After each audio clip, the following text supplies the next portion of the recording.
Alors je me présente, Henri Baudou, chef des expéditions Légaré, Légaré 2, c'est-à-dire traverser l'Atlantique Nord en radeau primitif. J'aimerais, avant de rentrer dans le vif du sujet, vous parler un peu de mon enfance.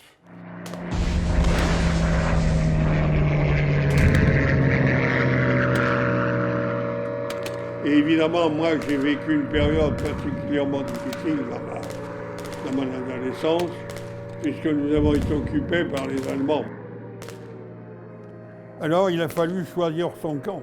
Ou on collabore, ou on résiste. Personnellement, j'avais 16 ans. J'ai donc opté pour la résistance.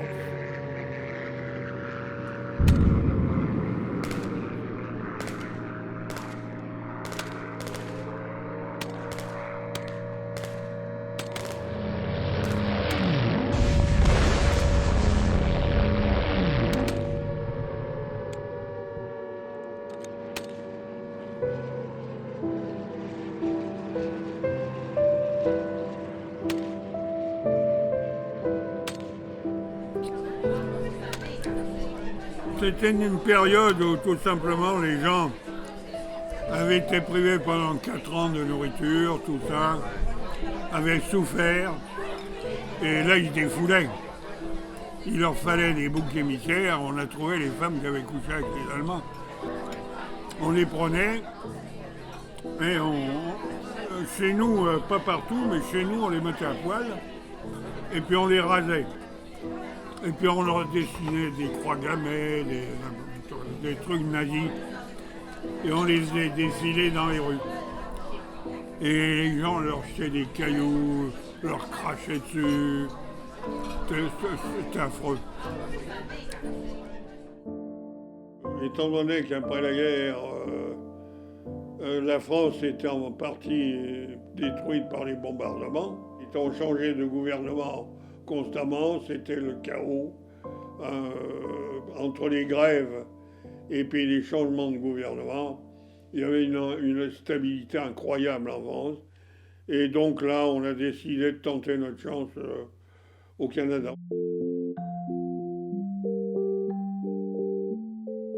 Alors donc, on s'est rendu jusqu'à Montréal. Ma femme a tout de suite trouvé du travail. Elle était comptable. Et évidemment, comme au début, moi, je n'avais pas de travail, je l'accompagnais. Et on était jeunes mariés, puis à l'époque, à Paris, quand on se quittait, on s'embrassait sur la bouche assez longuement, le fameux French kiss. Et puis chaque fois que donc, devant son bureau, là, je l'embrassais dans la rue. Et les voitures qui passaient klaxonnaient, vas-y que je te klaxonne. Puis un beau jour, tout de même, elle a posé la question à son patron, il lui a dit, mais comment ça se fait chaque fois que mon mari me dit au revoir, pourquoi les voitures klaxonnent comme ça? Alors son patron lui a tout simplement dit, c'est parce qu'ici, s'embrasser sur la bouche dans la rue, ça ne se fait pas. Ça a beaucoup changé depuis.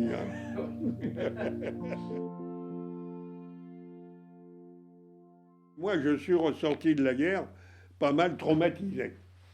À l'époque, les Américains sortaient beaucoup des films sur la guerre.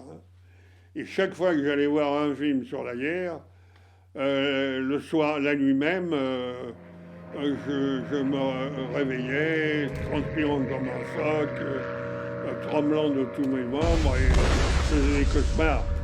Je revoyais les copains qui avaient été tués à côté de moi et qui me suppliaient de leur rendre la vie. Enfin, des choses atroces, abominables. Et ça a tout de même duré 10 ans.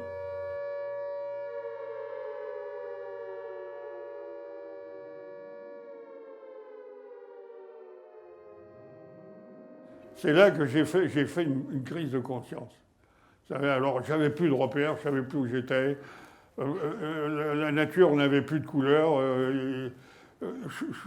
J'étais complètement déboussolé. Et les docteurs ne savaient pas ce que j'avais. Hein. J'avais tout faible, les yeux, les poumons, le cœur, tout ce que vous voudrez. Pour moi, cette expédition était devenue nécessaire. Are we really as mad as they say? The police, the reporters, the strangers on the dock? We're excited, transported by the prospect of what lies ahead. Our faces do not reveal our emotions. Too busy to shave, we have the thick beards of pirates.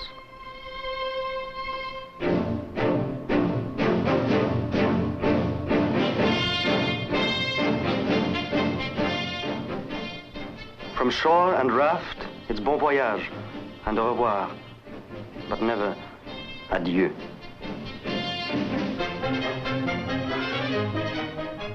As a trawler with the happy name Promise tows us to sea, the reporters continue to ask the same old question.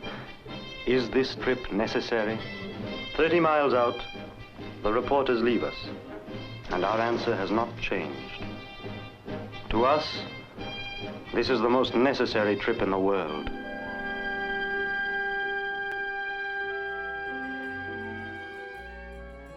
C'est que j'ai lu dans la sélection du Trésor d'Agence un article sur un Amérindien qui avait été trouvé agonisant dans son canot d'écorce sur une plage au Portugal.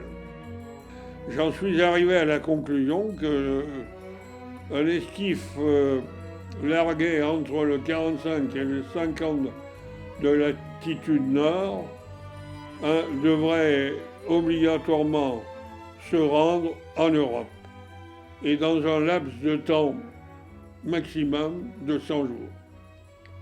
Car je considérais qu'après 100 jours, si l'Europe n'était pas en vue, que nous n'aurions peut-être plus jamais soif. The days pass, and already we feel different from the people we once were. That shell of self-importance that we seem to need in civilization is melting.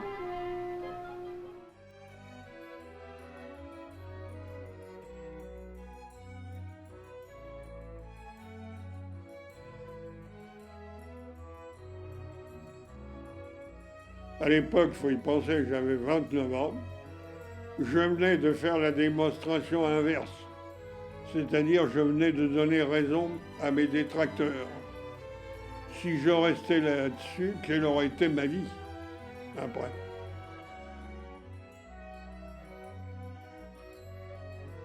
Ces personnes, évidemment, comme je ne pouvais pas vivre cette aventure seule, il me fallait des personnes compétentes dans les domaines qui m'intéressaient.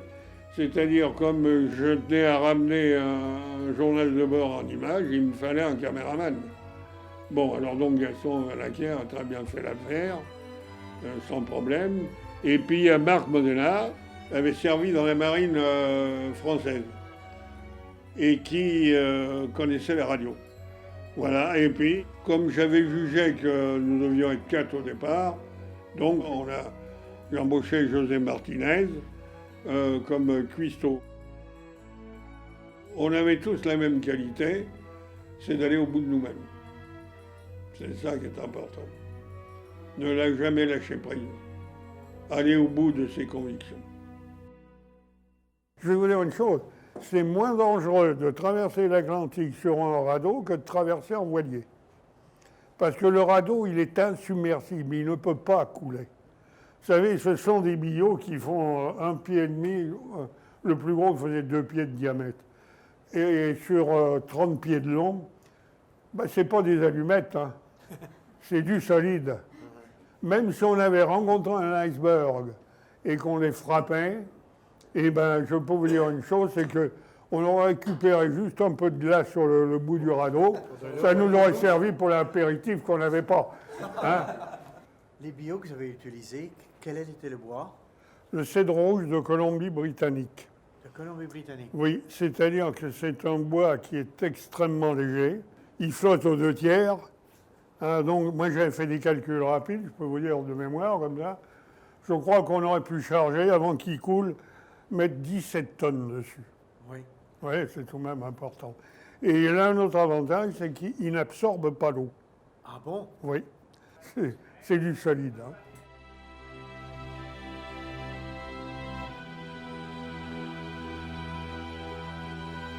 In the late afternoon of July 29th, there's a new excitement for the mariners and a possible danger for the raft itself. A 9-foot shark close alongside, with his terrible teeth and powerful jaws, he could cut a cable with steel strands. La première fois, c'est moi qui ai vu le premier requin. On doit être dans une zone où proliférait ce genre de bestiaux.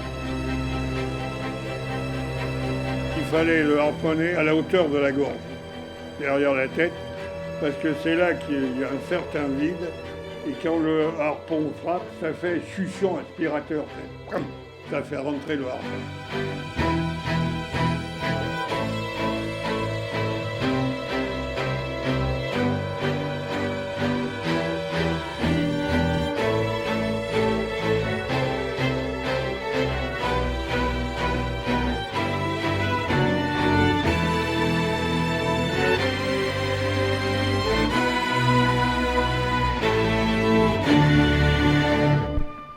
August 16th. 1 year ago today, at the other side of the Atlantic, the first Ligari was wrecked. Within the next fortnight, the second Ligari, tired, creaking, groaning, but still solid, should end her journey. But where? Ireland, England, France, Spain. What does it matter now? Let the current and the winds decide. They will, anyway.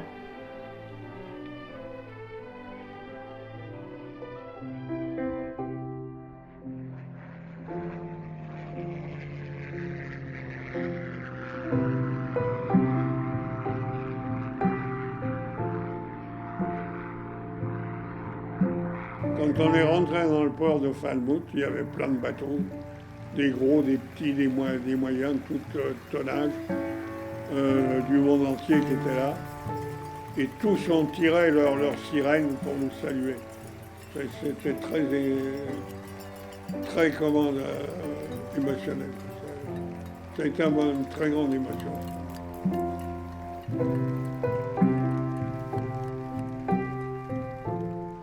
C'est qu'on ne s'est pas lavé pendant 88 jours.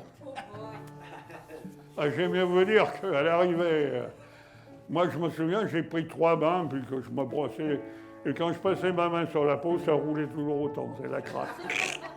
Oh.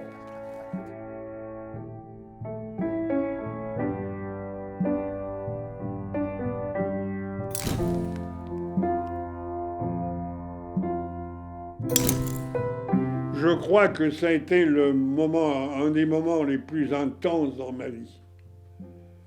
Un moment extraordinaire qui est absolument inexplicable. J'ai jamais trouvé les mots pour décrire cet instant-là. Parce que pour moi, quand j'ai vu surgir l'Angleterre de la mer, comme ça le matin, au lever du soleil, ça a été un choc extraordinaire. Pour moi, mais pour mes compagnons aussi, c'était la même chose.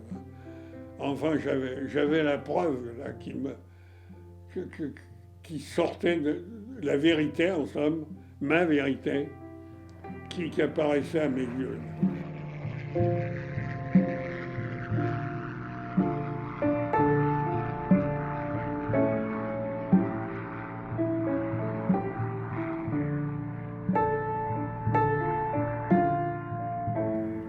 En fait, pour être très franc, c'est Ligari 2 qui m'a sorti de là. C'est mes 88 jours sur l'Atlantique Nord qui m'ont libéré de ce traumatisme. Et ça, je ne l'oublierai jamais.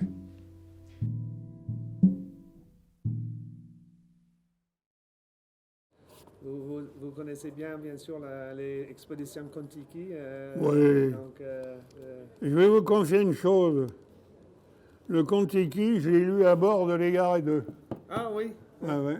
Okay. C'est là que je l'ai lu, le Kon-Tiki. C'est un cadeau qu'on m'avait fait avant le départ. Okay. Atlantique Kon-Tiki. C'est ça que je ne comprends pas. Il faut toujours que les gens comparent. Ouais. Mais je ne vois pas ce qu'il y a de comparable. Ça n'a rien à voir. Torrey Jordan, c'était un ethnologue. Il voulait démontrer que l'immigration avait été peuplée la Polynésie, ce qui n'a jamais convaincu personne. Comment dirais-je, il faisait chaud, ils avaient à manger, ils étaient toujours à poil. Hein? Oui, c'est vrai. Nous, en grelottais, on avait faim. Non, aucun rapport. Le radeau était maniable, ils pouvaient tricher, nous on ne pouvait pas. C'est là que je ne comprends pas. Ça. Mais on a 20 ans, c'est pas grave.